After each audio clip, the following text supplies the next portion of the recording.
Dans cet épisode de Mythbusters, Ouais, comme ça. il y a des étincelles Complètement. On fait enfin une expérience valable et tout ce qu'il dit... et de l'orage dans l'air. Pour moi, c'est vraiment risqué. Adam découvre que le mythe du lâcher de centimes peut faire très mal. Wow! Et on comprend pourquoi ces gars ne présentent pas d'émission de cuisine. On découvre le lien entre espions japonais et les dents de Lucille Ball.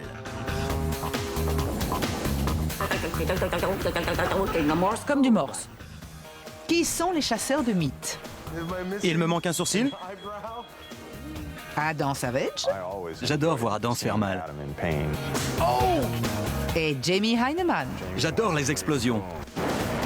À eux deux, ils ont plus de 30 ans d'expérience dans le domaine des effets spéciaux. Je me sens sexy. Ils ne se contentent pas de recenser les mythes, ils les mettent à l'épreuve.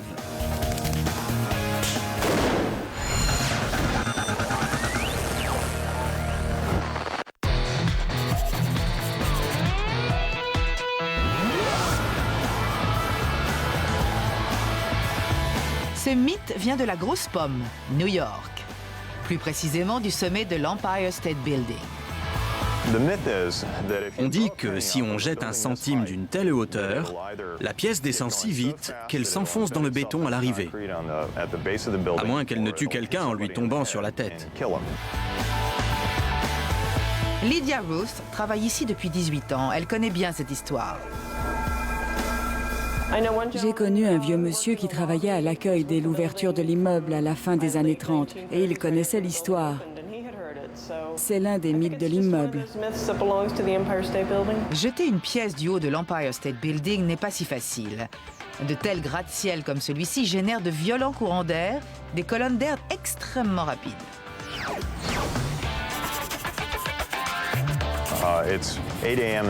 Il est 8 heures du matin et le vent se lève déjà. Si tu jettes ça par-dessus le rebord, ça risque de te revenir dessus. Quand le vent souffle contre l'immeuble et remonte, vous avez dû entendre parler de la pluie ou de la neige qui tombe vers le haut. Eh bien, ça arrive. Ça souffle contre l'immeuble et repart en hauteur. Donc, si vous jetez quelque chose même très loin, le vent va l'attraper. Bien sûr, le mythe est peut-être fondé. Dans ce cas, on risque de tuer un piéton innocent. On doit déterminer à quelle vitesse tombera une pièce jetée de 390 mètres de hauteur et quels dégâts elle va provoquer. Retournons au magasin et faisons un test. Adam et Jamie vont déterminer la vitesse maximum d'un centime qui tombe, c'est-à-dire sa vitesse terminale. Ensuite, ils vont tirer une pièce sur du béton, sur de l'asphalte et sur une tête en gel balistique. Étape numéro 1, déterminer la vitesse terminale d'un centime.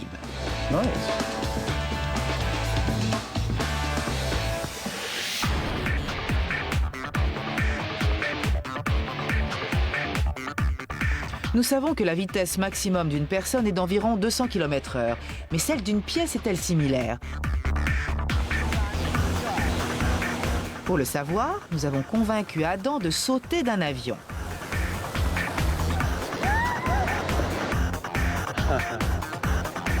Dans sa chute, il lâche des poignées de centimes.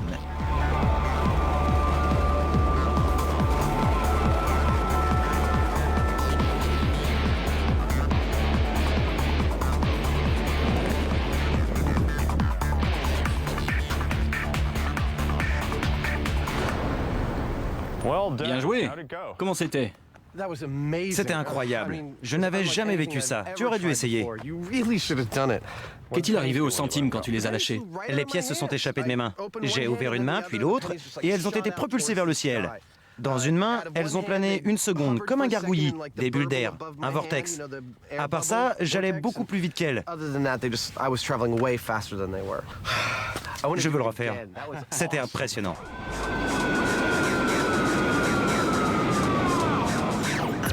Nos chasseurs ont posé des équations complexes qui établissent la vitesse à 100 km/h maximum. Avant, j'arrivais à jongler avec. Mais Adam ne s'arrête pas à ces équations. Il veut les tester dans son propre tunnel aérien. En bas, le vent souffle à 100 km/h. Des ouvertures dans le tube laissent échapper le vent.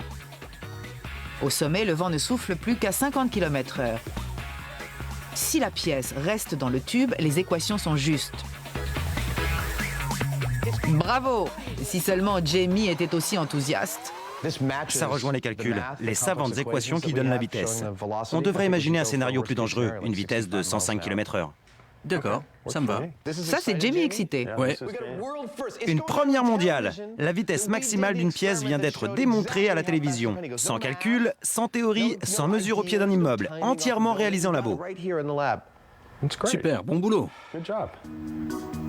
Complètement. On fait enfin une expérience valable et tout ce qu'il dit, c'est... Super. Que faire? Comment lui faire plaisir? Ce n'est pas une prouesse énorme que d'élever une pièce dans une chambre à air. À ce stade, les chasseurs de mythes se séparent. Jamie cherche à propulser un centime à 100 km/h. Adam, lui, commence à travailler sur la tête du mannequin. J'utilise la graffeuse. Quand on fait des expériences ici, en magasin, j'ai rarement envie de me lancer dans la fabrication lourde d'un appareil pour découvrir ensuite que ce n'est pas la bonne approche, pas la bonne vitesse. J'ai besoin de quelque chose qui me fasse avancer rapidement. Pour faire entrer le centime dans la graffeuse, Jamie en découpe un peu de chaque bord.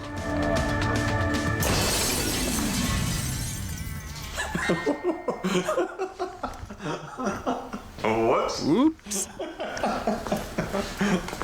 On devrait sortir à cause des vapeurs de mercure. La bonne nouvelle, c'est que ça marche. Je devrais faire plus attention avant de tirer, mais bon, ça a marché.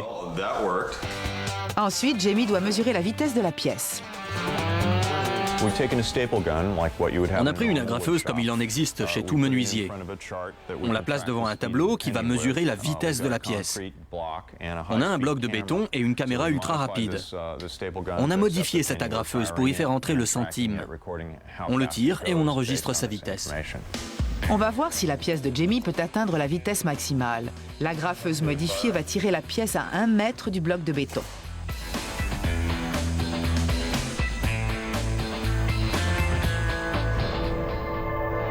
Regardez, on voit la marque de la pièce. La pièce parcourt 1 mètre en 30 millisecondes. Nos calculs indiquent qu'on peut tirer cette pièce à plus de 105 km/h, soit au niveau maximal de la vitesse envisagée pour un centime. L'intérêt de l'approche de Jamie, c'est que ça a l'air tout bête. Du chewing-gum et des clous pour une expérience, c'est pas très joli. Mais ça lui permet de comprendre des choses essentielles sur le processus. Sa solution est toute bête, sans chichi, très simple, mais ça marche. Mais le test n'est pas parfait. Ils doivent encore tirer un centime entier. Ça a été très facile de découper les bords de la pièce pour la faire entrer dans la graffeuse. Et son poids reste très proche d'un centime normal. À partir de là, si j'élargis le canon de la graffeuse, je pourrais tirer un centime entier de la même façon et à la même vitesse.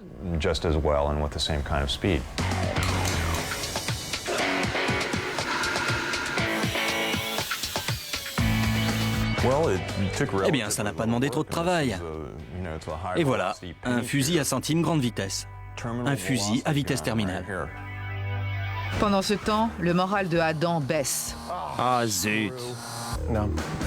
C'est un ratage total. Je vais pas m'acharner, j'y arriverai pas aujourd'hui. C'est frustrant. Pour leur test, ils tentent de fabriquer le moule d'une tête. C'est un crâne de femme, donc j'ai fait un visage de femme. Le crâne est placé dans le moule, puis on verse le gel balistique. Une fois sec, le gel a la même densité et élasticité que la chair humaine. C'est la raison pour laquelle le FBI l'utilise pour tester les armes. Mais le moule a une fuite. Un peu de patience est nécessaire.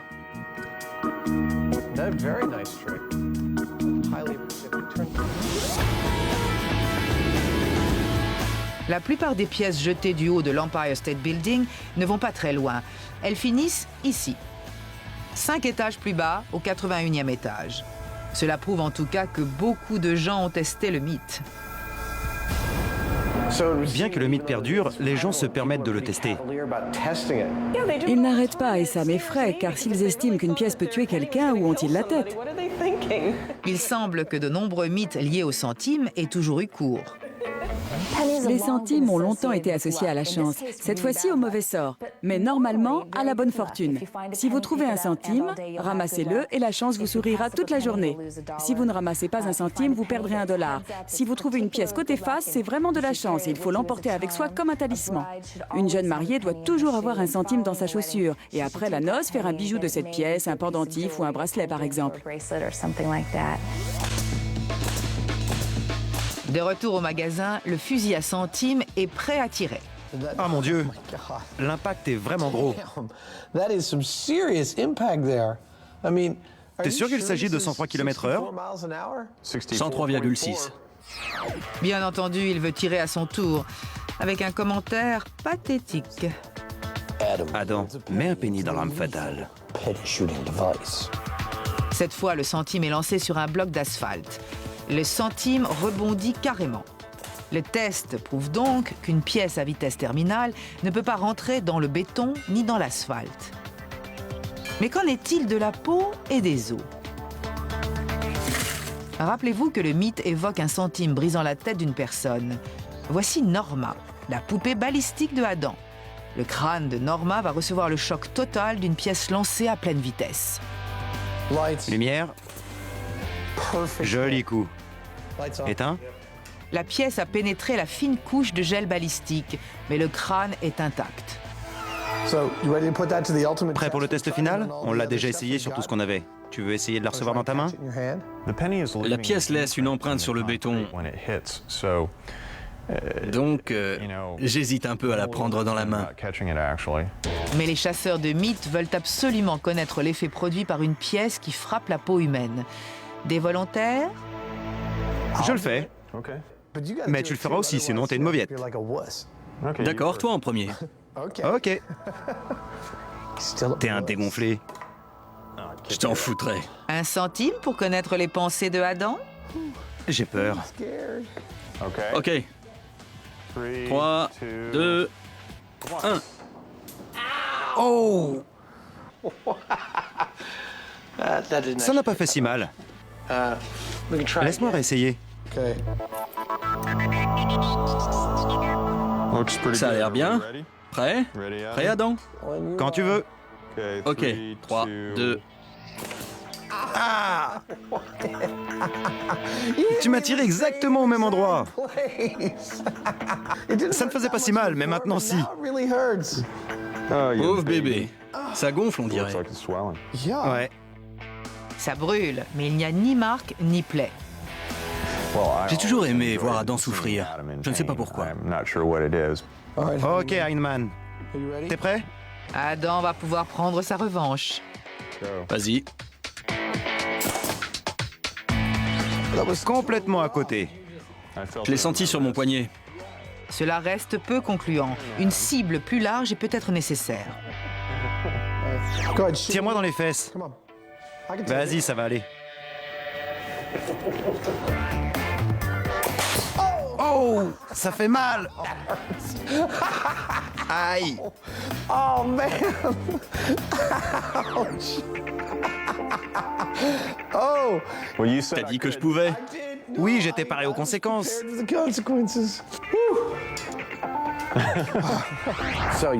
T'as fabriqué ce grand fusil, on tire les pièces à 103 km/h et à la fin, qu'est-ce qu'on a? Eh bien, ça ne pénètre ni l'asphalte, ni le béton, ni le crâne du mannequin. Et ça ne peut pas abîmer les fesses. Dieu merci. D'accord. Ça nous a fait un peu mal aux os de la main. Mais le mythe a l'air mal barré. Tout ça ne décourage pas nos chasseurs de mythes. Il est temps de définir la vitesse à partir de laquelle une pièce peut provoquer de gros dégâts. Chaque fois qu'on peut s'amuser avec des explosifs, de la poudre, des armes et des trucs comme ça, nous les chasseurs de mythes, nous sommes heureux.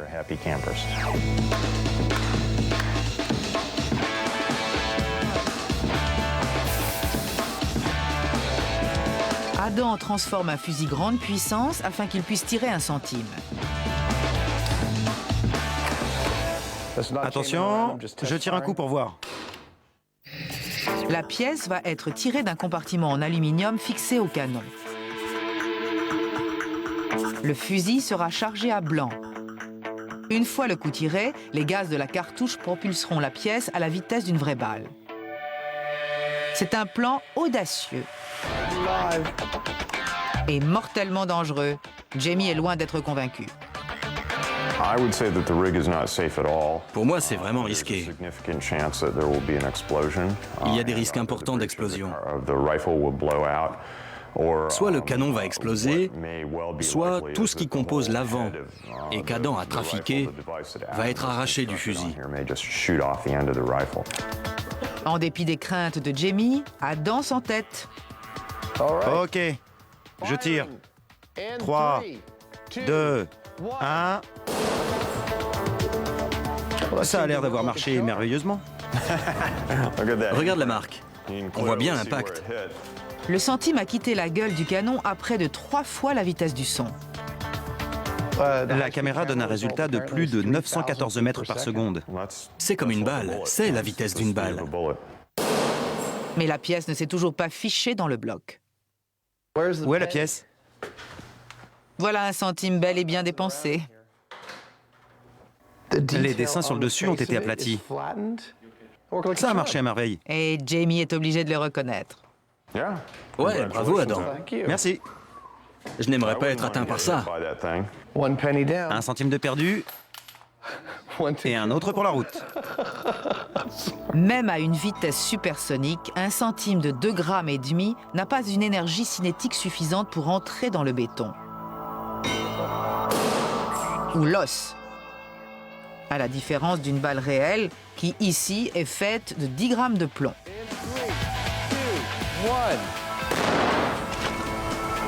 La différence est frappante. Oh, mec, je déteste ça. En éliminant tout ce qui peut empêcher la pièce d'atteindre simplement le sol, 105 km/h ne suffisent pas à blesser quelqu'un. Et à 3 fois la vitesse du son, ça ne suffit toujours pas à briser les os. Le pire, c'est si tu regardes en l'air et que tu te le prends dans les yeux. Ce ne serait probablement pas très bon pour toi. Mais là encore, je ne suis pas sûr que tu perdrais ton œil. Je crois qu'on l'a bien eu, celui-là. Bidon. Ouais.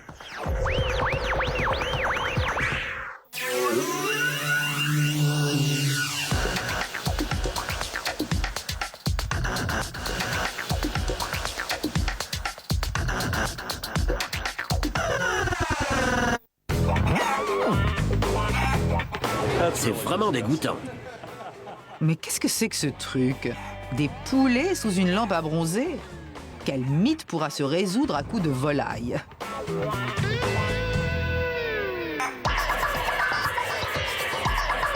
Le modeste four à micro-ondes. Est-ce un ustensile de cuisine pratique ou une machine mystérieuse aux pouvoirs sombres et effrayants? Les micro-ondes semblent attirer les légendes urbaines. On va en tester quelques-unes des plus connues.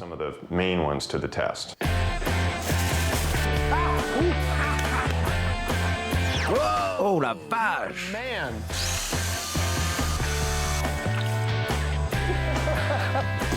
De tous les mythes liés au micro-ondes, le plus célèbre est l'histoire du caniche placé dans un micro-ondes pour sécher ses poils et qui a fini tout cuit.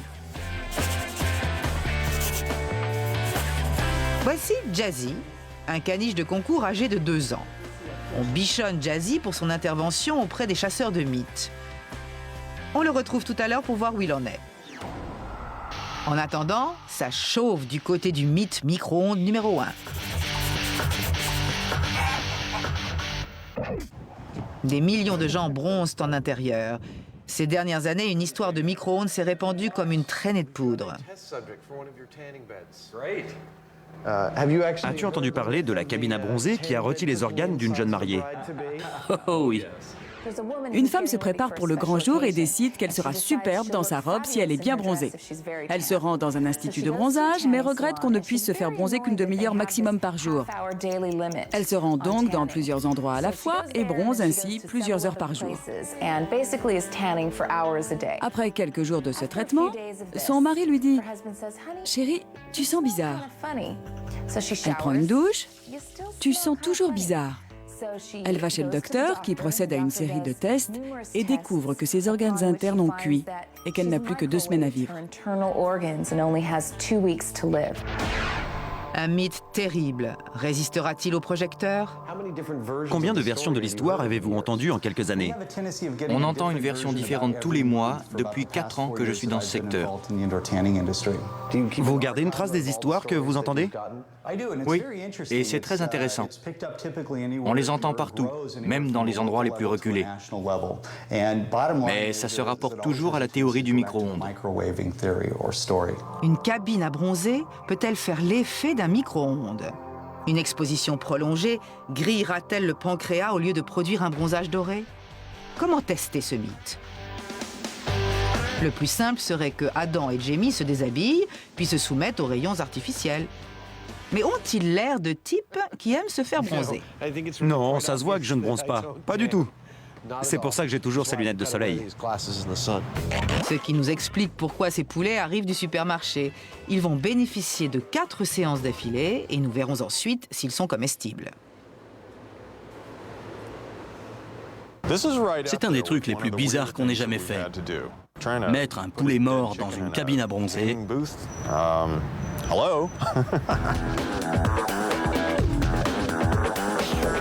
Voyons si la volaille est cuite. Et ils ont eu combien de séances? 4 séances, soit un total de 48 minutes sous les lampes. À leur place, maintenant, je serais bien cramé. Tu aurais de sacrées brûlures. Mais les gésiers seraient-ils cuits? Pas du tout. Rose est parfait. Pas cuit du tout à l'intérieur. En gros, il n'y a aucune différence entre rester trop longtemps sous une lampe à bronzer et trop longtemps au soleil. Est-ce que ces cabines génèrent des micro-ondes? Rien de tout ça, ils génèrent des ondes lumineuses. Rien de plus. Le mythe insinue que les victimes sont cuites de l'intérieur vers l'extérieur. Ce n'est pas exactement ainsi que fonctionne un micro-ondes. La réalité est plus compliquée. C'est l'heure du test bovin. Regarde ça, c'est tout froid à l'intérieur. Ça ne chauffe pas de l'intérieur. Ça chauffe vraiment de l'extérieur. Ouais, le mythe est totalement démonté. Pour tester plus avant les mythes liés au micro-ondes, Jamie décide de construire un micro-ondes à très grande puissance. Les fours à micro-ondes sont réellement ingénieux. Ils utilisent des ondes radio pour cuire les aliments.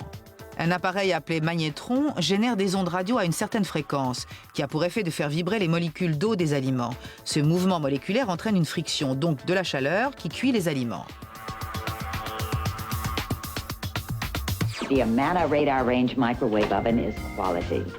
Au début, ils ont fait figure de produits révolutionnaires.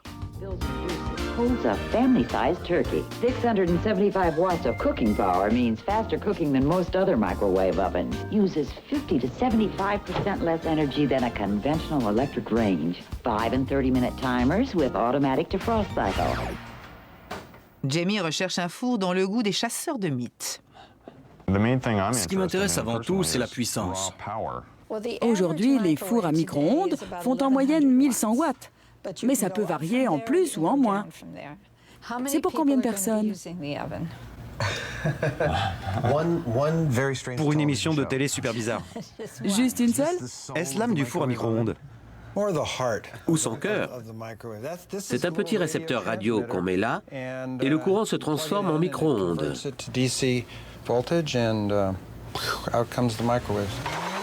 Jamie a l'air atteint par la folie du micro-ondes. T'as eu tout ce que tu voulais, Jamie? J'adore les micro-ondes. Comme des flingues à rayons X. Ce qui effraie les gens et leur fait inventer des mythes, moi, ça m'a toujours fasciné. Je vais me construire un méga four à micro-ondes pour cuire tout ce que j'ai en magasin. Je vais bien m'amuser.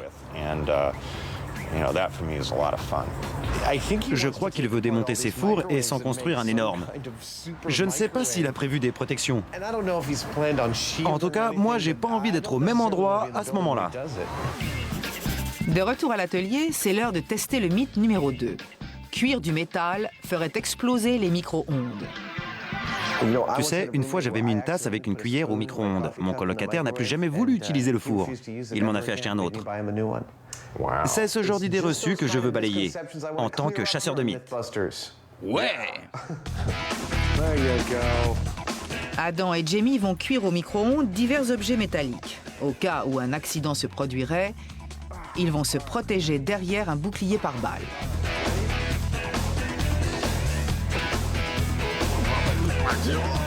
Prêt pour le premier test métallique?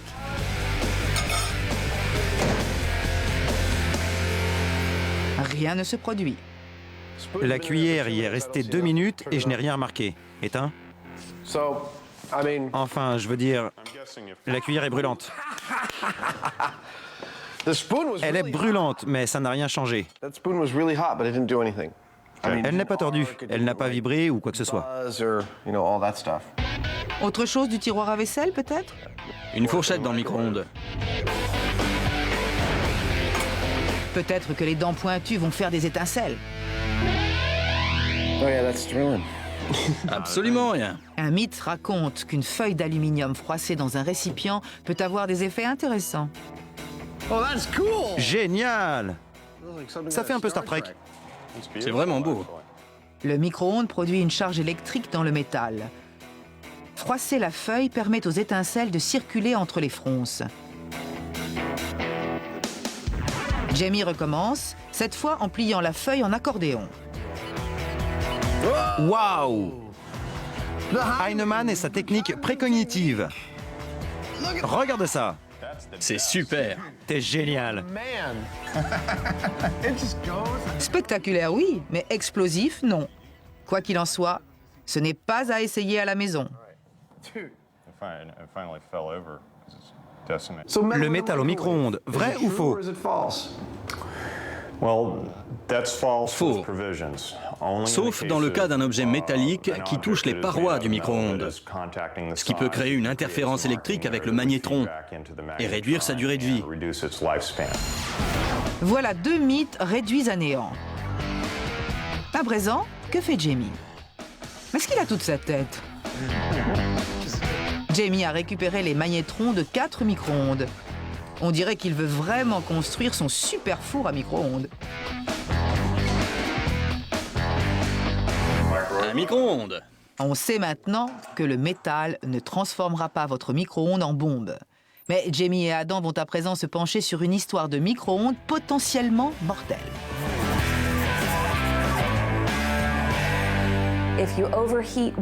Si vous chauffez l'eau trop longtemps, elle peut jaillir de la tasse et vous blesser de manière terrible. On va voir combien de temps ça met pour bouillir. Après quelques recherches, Adam et Jamie découvrent que l'eau n'explose que si elle a été extrêmement chauffée, c'est-à-dire chauffée au-delà de l'ébullition sans qu'elle se mette à bouillir. L'eau du robinet bout toujours à cause des impuretés. L'eau distillée, absolument pure, peut être plus longue à bouillir.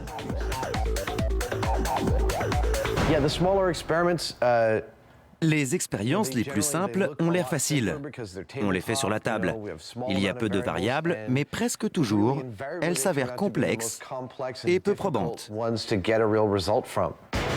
Ils mettent 2 tasses remplies d'eau dans le micro-ondes, l'une d'eau du robinet et l'autre d'eau distillée. Quand l'eau du robinet bout, ils savent que l'eau distillée est extrêmement chaude. Y plonger un morceau de sucre devrait déclencher l'ébullition violemment.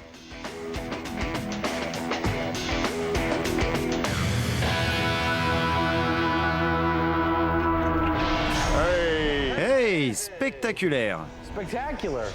Ça devrait suffire. L'eau a explosé. C'est entré en éruption, ça a quitté le récipient. Ouais. Carrément. Si quelqu'un avait tenu la tasse d'eau distillée extrêmement chauffée, il aurait eu de graves brûlures. Mais si l'eau du robinet ne peut pas atteindre cette température sans bouillir, Quelles sont les chances qu'une tasse vous explose dans la main? Ça ne doit pas arriver souvent. Mais des millions de gens utilisent des micro-ondes tous les jours pour faire bouillir de l'eau, la refaire bouillir, etc. Je dirais que ça doit arriver plusieurs fois par an dans le monde. Le mythe s'avère fondé. Enfin, Jamie a fini de jouer les apprentis sorciers. Voici un super méga four à micro-ondes. J'ai démonté l'intérieur de 4 micro-ondes et pris les magnétrons. Je les ai réunis dans une boîte dirigée vers un simple verre d'eau. En théorie, ça devrait chauffer ce verre 4 fois plus vite qu'un four normal. Ça fera peut-être boum. On va voir. Jamie, je suis prêt à tester ta machine infernale. Mais tu peux m'emballer un peu plus? Je me sens pas très en sécurité. On dirait une dinde.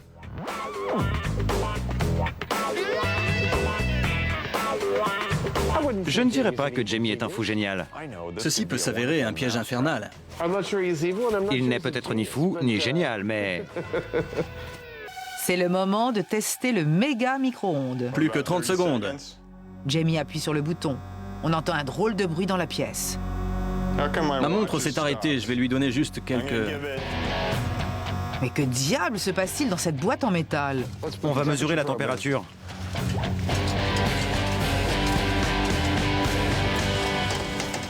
Ça n'a pas l'air de bouillir.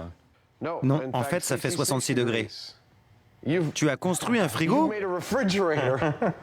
Pas possible. Tout ce boulot pour du flan. En argot, ça veut dire que rien n'est arrivé. On peut oublier la théorie du fou génial.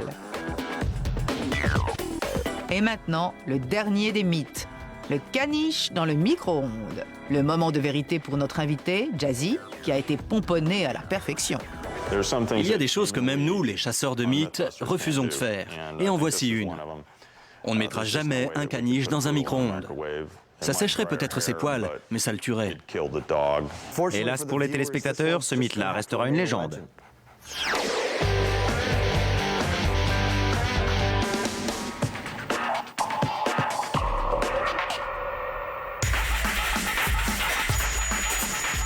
L'histoire qui nous intéresse date de 1942. L'un des mythes les plus étranges date de la Seconde Guerre mondiale et implique cette reine de la comédie, Lucille Ball. Je devais aller chez le dentiste. Et vous savez qu'ils font des plombages temporaires. Je roulais sur une route que je prenais souvent. Tout d'un coup,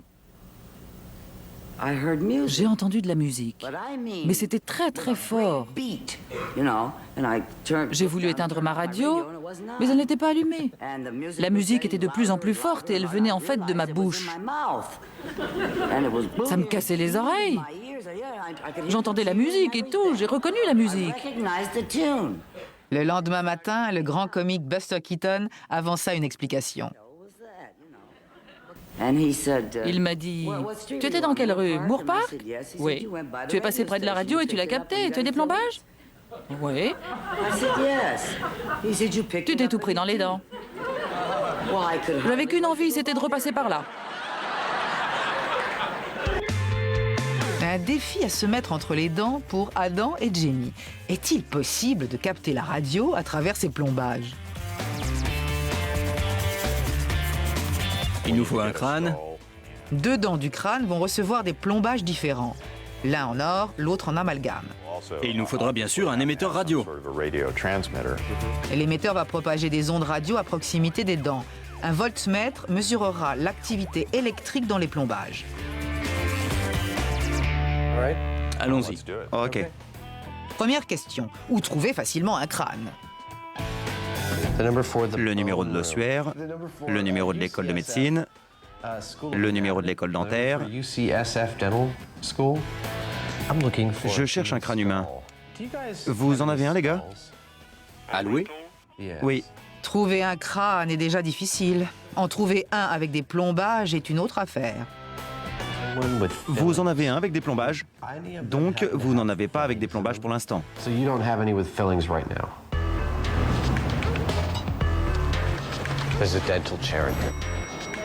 Finalement, Adam trouve un crâne. C'est celui de son père. Je veux dire, celui que son père possède.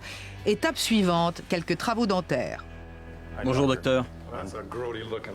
C'est un crâne déglingué. Il a vraiment appartenu à quelqu'un? Oui. Il lui reste peu de dents. Il aurait du mal à manger son steak aujourd'hui.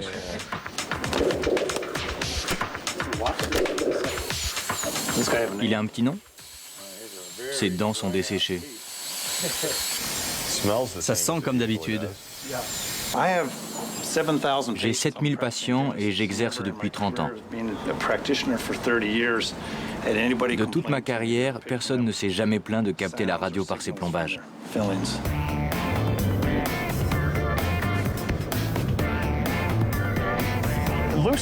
Lucy, même à la fin, était toujours fourrée chez le dentiste. Elle avait toujours des travaux à faire.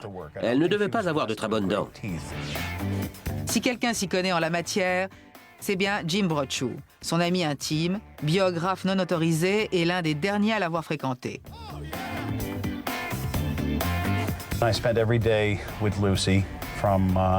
J'ai vu Lucy tous les jours de mi-avril 1988 jusqu'à sa mort, en avril 1989.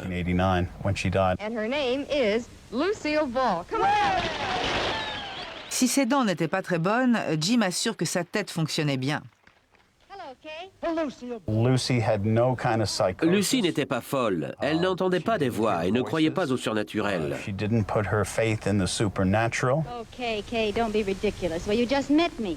Hey, listen, a chowhound doesn't have to wait for dinner to be hungry, you know. Étape numéro 2. Adam recherche un émetteur radio. Je voulais savoir si vous aviez ce type de matériel. Ça semble plus facile que de trouver un crâne, non?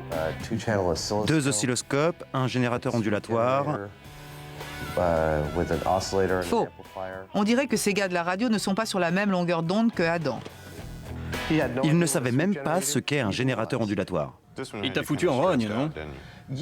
Ouais, il était vraiment désagréable. En tout cas, ça a l'air difficile de se procurer un puissant générateur d'ondes AM à cause de toutes les radios pirates qu'il y a eu. Comme toutes les belles histoires, celle de Lucy regorge de détails crédibles.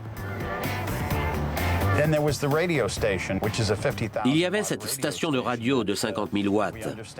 On sait aujourd'hui que le sol argileux aidait à la transmission et amplifiait la puissance des 50 000 watts. C'est près de cette station qu'elle a entendu la fameuse musique, cette nuit-là.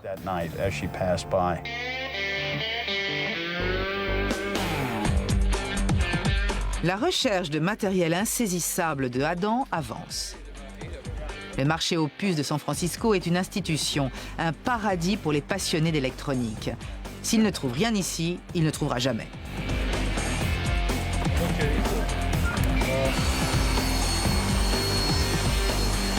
De retour à l'atelier, Adam se lance dans la construction d'une cage de Faraday.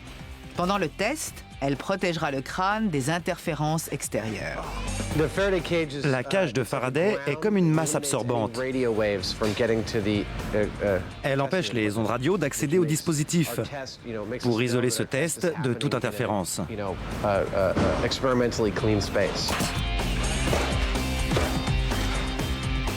Bien sûr, ça marche mieux si on peut y accéder.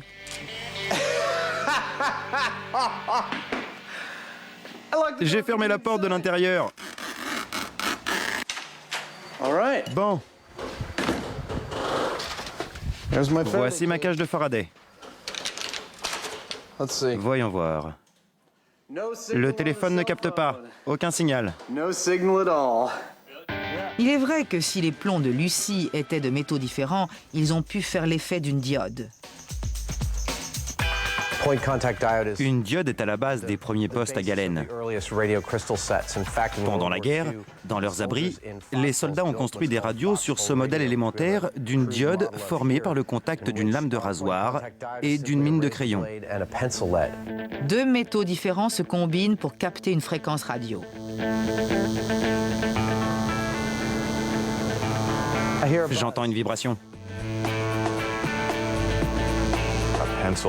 Un crayon, une lame de rasoir, un peu de fil, des objets usuels. Ça semble peu probable de pouvoir capter quelque chose. Et pourtant, si. Bon, on entend une vibration. Ouais, on capte quelque chose. Les plombages de Lucille Ball ont-ils agi comme une radio qu'elle aurait entendue en elle? J'entendais la musique et tout. J'ai reconnu la musique. Une dent dispose déjà de son amalgame. Il faut un autre métal. Adam et Jamie vont chercher de l'or. C'est une feuille d'or véritable.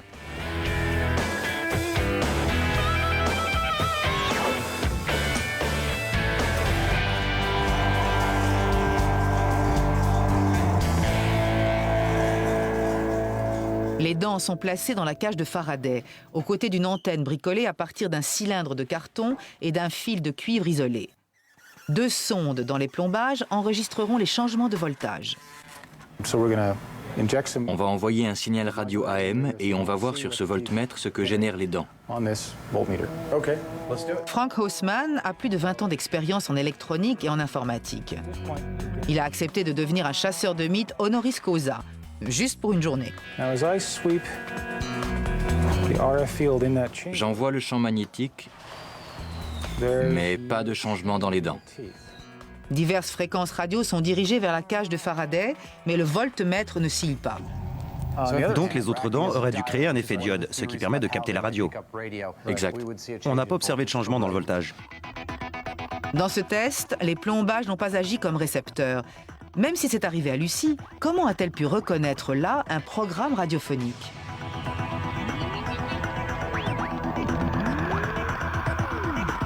C'est le moment d'un câblage sonore. Théoriquement, tu devrais entendre une tonalité. Tout pour la science. Ok, je suis prêt à prendre le jus, tu es prêt? C'est parti. Tu reçois 0,4 millivolts. Tu sens? Tu sens quelque chose? Bon, enlève-en un. Je vais monter jusqu'à 300 millivolts. C'est la plus haute dose que je m'autorise à te faire passer à travers la tête. Si tu dis ça, je vais te dire d'augmenter encore. Non, je ne sens rien. Il est juste passé un peu partout dans mes plombages. Que se passerait-il si vous aviez du métal ailleurs dans la tête? En 1981, l'hôpital d'anciens combattants de Miami a signalé un cas étonnant. Un vétéran du Vietnam affirmait capter un signal radio par l'éclat d'obus coincé dans son crâne. Il a commencé à entendre de la musique. Ça lui a fait très peur. Il a eu peur de sombrer dans la folie. L'homme fut traité avec succès pour stress post-traumatique. Mais la musique n'a pas cessé. En 50 ans, ce fut le seul cas jamais publié dans une revue médicale. Pour Lucille Ball, l'histoire des plombages radio ne s'arrête pas avec la musique. En fait, elle devient encore plus loufoque. Je roulais dans une autre rue, presque chez moi, le long de 4 terrains vagues. À leur niveau, j'ai entendu tadada, tadada, tadada. Je me le prenais dans les dents. J'arrête la voiture, je regarde autour de moi, tadada, tadada, tadada, comme du morse. Le lendemain, je me suis précipité à la MGM pour en parler au service de sécurité. Ils ont découvert une station souterraine de transmission japonaise. Je vous jure. Le morse d'un agent secret japonais reçu par Lucille Ball.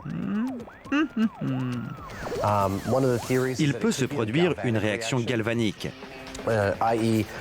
dans le cas où il y a 2 métaux différents dans les plombages, une couronne en or et un amalgame. Avec la salive, ça peut générer un léger courant électrique, comme le ferait une batterie. La réaction galvanique crée une charge qui se décharge. Charge puis se décharge et ainsi de suite. Ça peut faire penser à du morse. Jamie et Adam veulent reproduire ce qui a pu se passer dans la bouche de Lucie. Cette bouche n'a pas eu de salive depuis longtemps.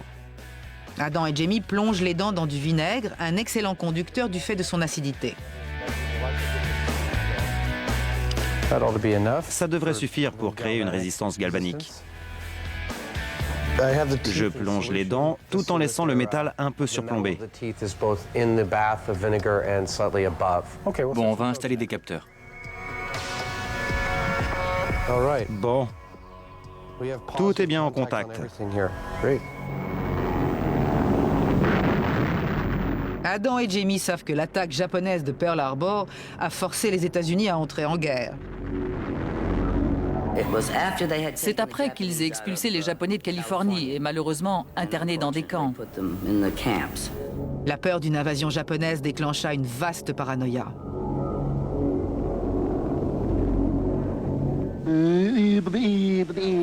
Il ne savait pas comment calmer cette peur. Et tout d'un coup, Lucy est arrivée, au milieu de tout ça. Si ces Japonais incompétents n'étaient même pas capables de tromper Lucy, comment vaincraient-ils l'armée américaine? Ce fut une histoire rassurante pour l'époque.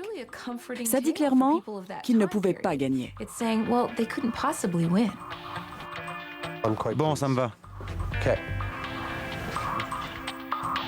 Pour tester la réaction galvanique, on remet les capteurs sur les plombs. Maintenant, on a 7 millivolts. OK. Et si on enlève un capteur, J'enlève. ça devrait revenir à 0. Les plombages, en réagissant avec l'acide du vinaigre, génèrent leur propre petit courant. Ce courant correspond à celui d'une personne qui déjeune et dont le pH de la bouche, comme ce vinaigre, descendrait à 4,5 ou 5. Ça pourrait être présent dans la bouche. Exact. Le message des espions de Lucy ne se réduit qu'à une réaction triviale entre sa salive et ses plombages. Si une personne a un air près d'un plombage, il est possible qu'elle confonde cette décharge électrique avec un code Morse. La décharge crée une oscillation que sans la personne. Une sensation peu agréable d'ailleurs. Une réaction galvanique ne peut se produire qu'avec des plombages neufs, avant que le métal ne se corrode. Les plombs de Lucy dataient d'une semaine, quand le Morse a commencé à transmettre. Ça aurait été plus pratique qu'elle sache le Morse et traduise le message.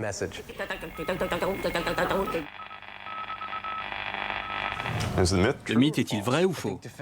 Je crois qu'on a bien montré que 2 plombages différents ne créent pas un poste à galène. Et qu'il existe une activité électrique potentielle dans la bouche après un repas acide sur différents métaux.